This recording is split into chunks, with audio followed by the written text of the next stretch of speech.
To Washington now, where the man in charge of President Joe Biden's classified documents investigation just finished testifying before the House Judiciary Committee. Former special counsel Robert Hur defended his decision not to charge Biden for mishandling materials after he left the vice presidency. Hur also explained his reasoning for questioning the president's memory.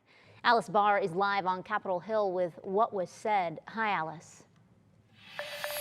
Hi there, Isabel. Yeah, the former special counsel here said that, his reasoning for talking about the president's memory was very clear, that he talked about instances where the president could not recall specific dates. And he said that he had to talk about that in order to show credibility in his decision not to charge President Biden, that he needed to talk about his reasoning, and that included the president's memory.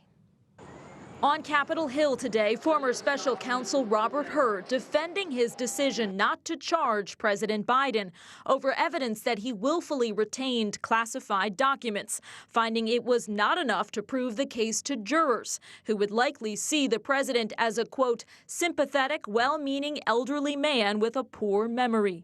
My assessment in the report about the relevance of the president's memory was necessary and accurate and fair.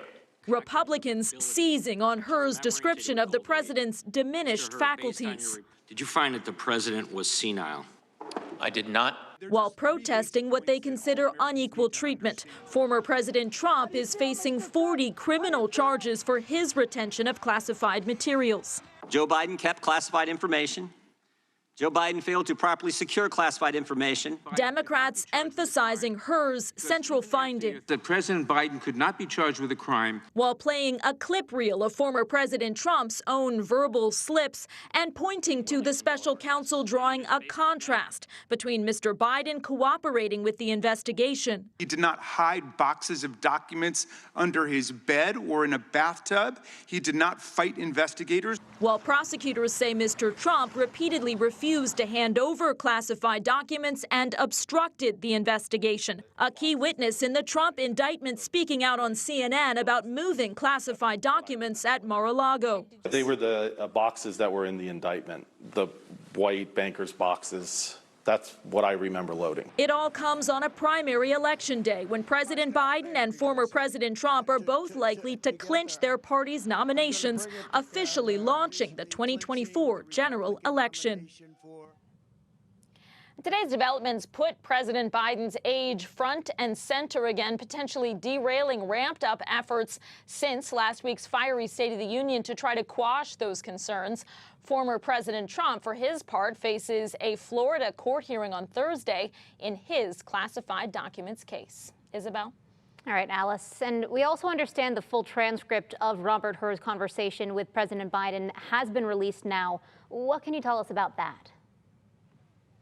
So this is very detailed. It was a 5-hour discussion between the former special counsel Robert Hur and President Biden. And while it does show lapses in memory, some of those things that Robert Hur had brought up in terms of the president kind of reaching for dates around when his vice presidency occurred and around the death of his son. He knew the date, the day of the month, but he had to have someone fill in the blanks on the years.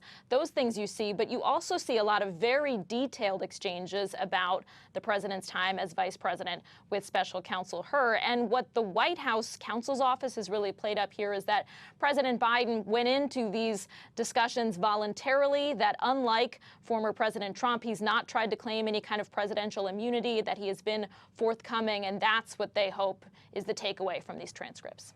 All right. NBC's Alice Barr live for us in Washington with these updates. Alice, thank you.